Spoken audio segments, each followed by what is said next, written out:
All right, so we're down at the track. It's a solo session today, but it's going to be first session using my track blocks. So I had to head to the hardware, do a bit of a dodgy patch-up job. So this will be my front block.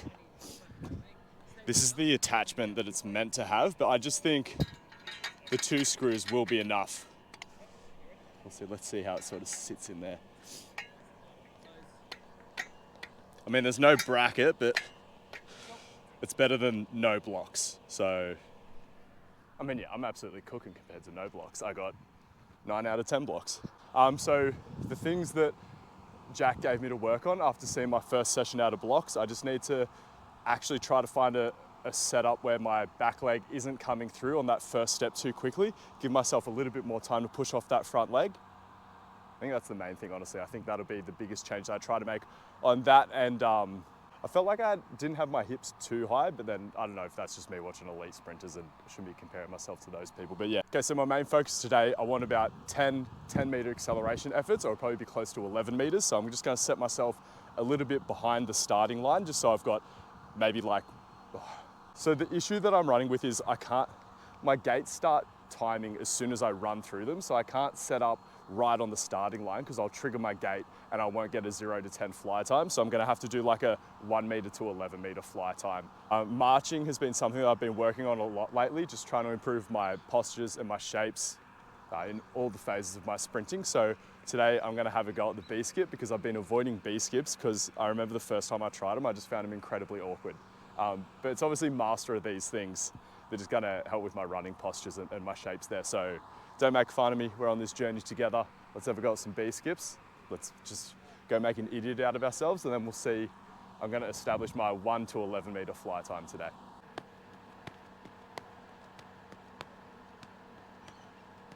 In terms of like why I'm doing the marching, obviously, there's no way around sprinting to get good at sprinting, but I think the idea of marching is it really helps you with the postures and the shapes that are going to improve your ability to apply force vertically into the ground. So all the marching drills, again, we're focusing on getting those arms and legs up, whereas a lot of my running, no matter what phase of the race, my arms and legs just doing a lot horizontally, whereas my arms don't get up much, my knees don't get up much, and I just don't create that space or give myself the time to apply much vertical force, because I'm assuming that that's sort of what creates that feeling of weightlessness in the back 2/3 of the race. Obviously at the start, standing or static start, you have to produce a lot of horizontal forces to get the thing going, but then as you've got momentum, there's this transition from horizontal emphasis on the force application to much more vertical emphasis, like I said, for the smoothness and for maintaining all that momentum, maintaining your max velocity and clinging onto that.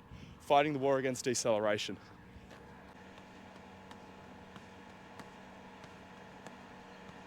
So a cue that helped me with my marching and my dribbling drills from Jack Edwards was to bring a more plyometric energy to them and focus on that switching of the limbs in the air. So a lot of people, when they're doing their marching, they were sort of, the foot doesn't make contact with the ground until just when the other one's leaving. Whereas we're really trying to get that switching effect of the limbs in the air.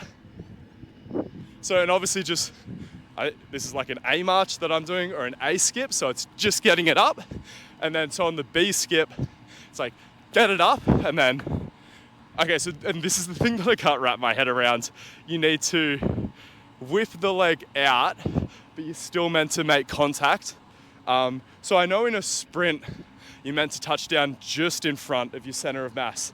Obviously, if you're touching down right directly beneath you, you won't have enough time to apply that force. But I think with the marching, yeah, you are really trying to land as close to directly under you as possible. I mean, for me, I'm definitely landing way out in front. So again, a couple more rounds of the A marches and then we'll try to throw some B shapes. There's an experienced track coach here, so I'm really shaming myself, but I do it for you guys.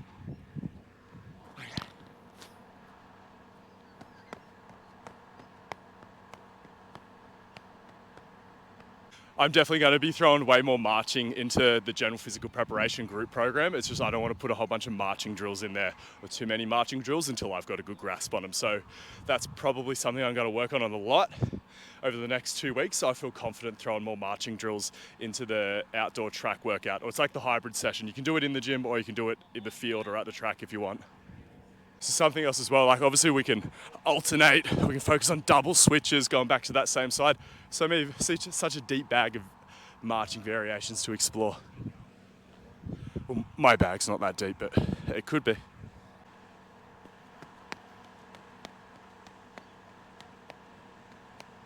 All right, next clip will be me, my first, or not my first attempt, first re-attempt at learning how to B-skip. All right, so we're gonna posture up and then boom. Posture up and then boom. Creating this kind of action.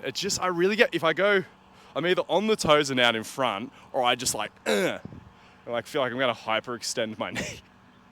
So I guess it's like, I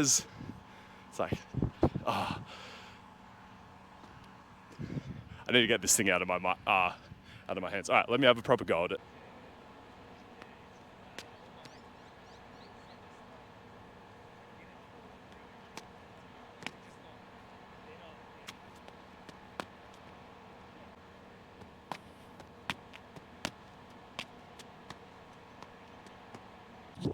I don't think I've ever felt like more of a in my life. I mean, no, what else? I can't actually, I'm not that embarrassed. I don't know, I feel a certain degree of shame, but I'm not gonna give up. Like, I'm fine with public humiliation at this point. I don't want to talk about it in a way that discourages other people from trying to work this stuff out in public if they're a little bit more shy than I am. I don't know, you just get to a point in your life where you're like, there's things that I want to do and I just don't care who's watching, within reason. Don't take that too far.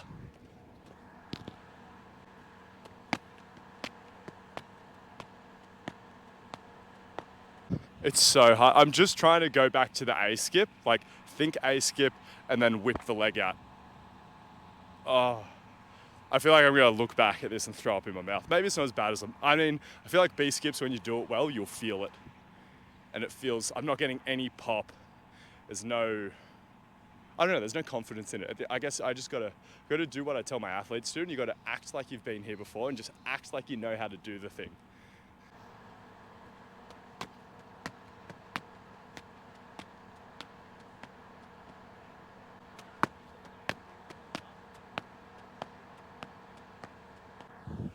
Okay, I broke my own little rule. I was starting with moving B skip. So let's try on the spot B skip. So we'll alternate, but we'll just stay stationary. And in theory, that'll make it easier. How confident did I sound with that?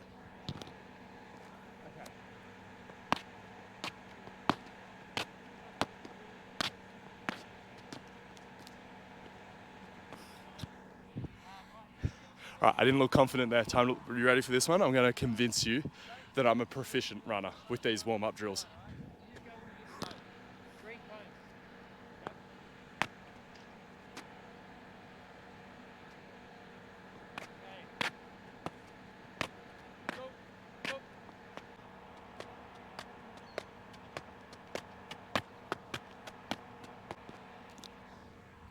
I don't know if I learned how to B-skip, but I did get warm. And I'm one step closer to learning how to B-skip. That's a tough one. All right, so I'll try to not capture too many of my breathing noises for you. Let's get these blocks set up and let's rip in.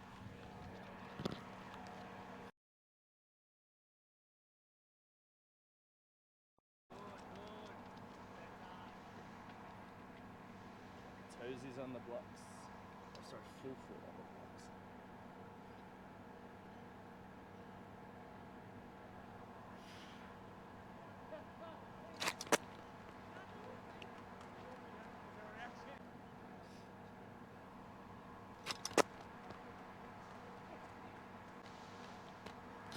Okay, so we're not triggering the starter for some reason. I don't know if I'm going over it or if this is just me getting punished for buying $160 timing gates.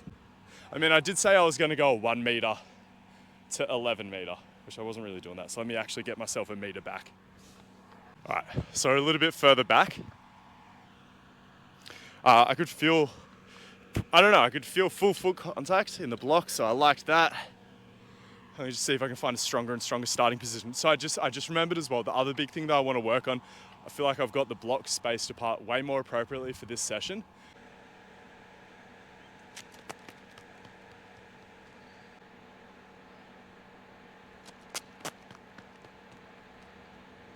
And that was the thing that I was meant to be working on, just maintaining a consistent shin angle out of my block start. So find the shin angle that feels right for the first step in my starting position. Because yeah, when I was watching all the replays of my first block start session, it was like I would start applying force, my shin would drop into position, and then I'd be off the block. So just like marinating on those blocks, everyone would just be dusting me at that point. So, okay, this first step, man.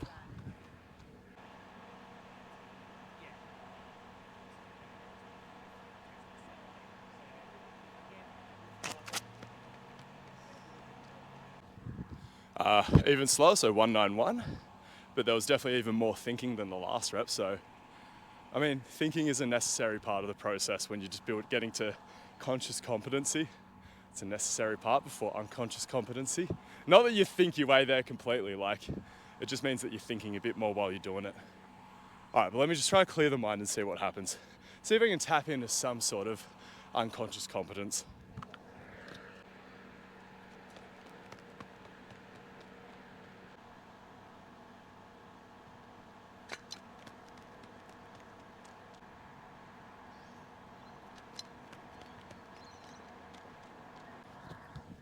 All right, 176, so second fastest one. Our fastest one was still our first one, funnily enough.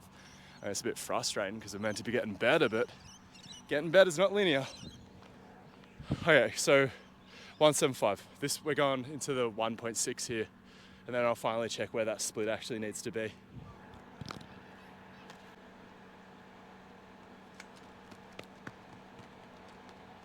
Okay, 178.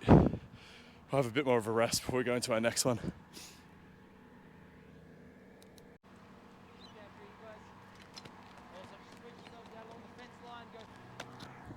173, we're getting there. Switch this one, we're going to focus on the switching of the limbs. Oh, do I need another thing to focus on? Probably not, but at this point we're just making content. Well, we're getting reps in, but...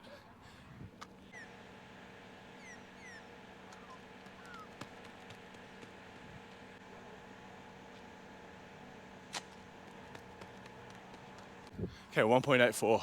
Let's do 2 or 3 more. Oh man, like I even feel like 3, 4, and 5. I know steps 3, 4, and 5 can only be so good if your first 2 steps are dog shit, but just those first 2 feel pretty bad. I don't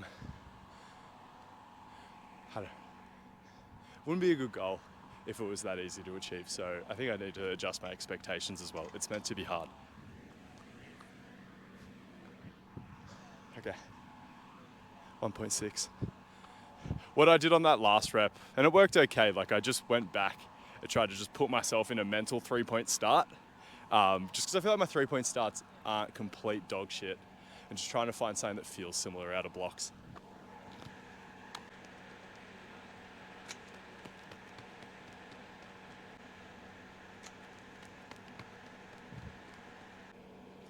Ironically on that one, that's probably the most upright I've got on my first step. I'll be curious to watch that one back. Like, this is the thing. I know the end goal is to stay low over the first few steps. I just think that me staying low with my physical qualities, my power and my speed, I end up sacrificing everything just to stay low. I end up running into the ground my first couple of steps. Some form of that. All right, let's go again.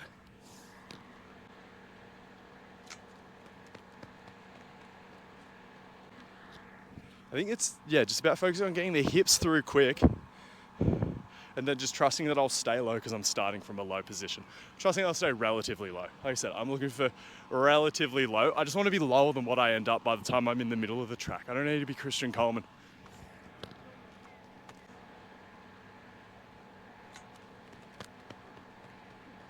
.83, proper rest for the last 2 reps. Oh, we can get it. They're feeling okay.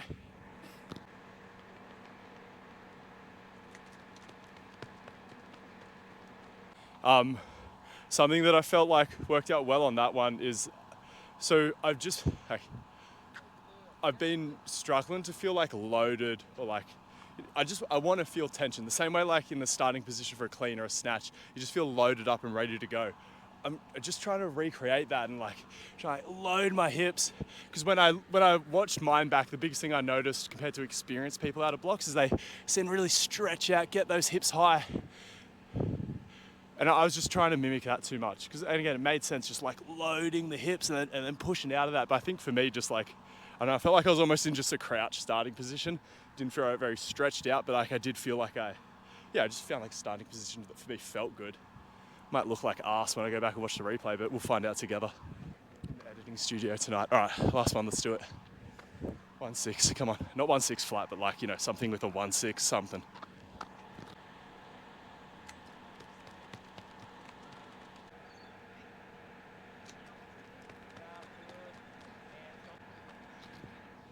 One more just because that felt weird. It wasn't the rep I wanted, so we're chasing the dream for another rep.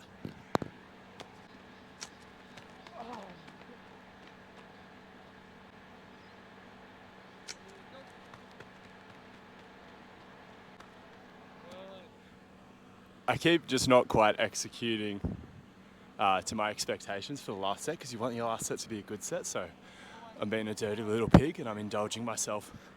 I don't think it's fatigue yet. Could just be fatigue, could be just chasing the dragon at this point, but just need one more rep to confirm.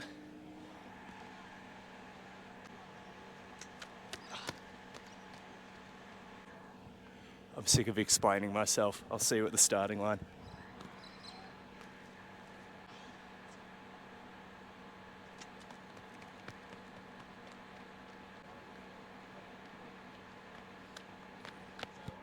Read it and weep. That's why we hang back and do the extra sets.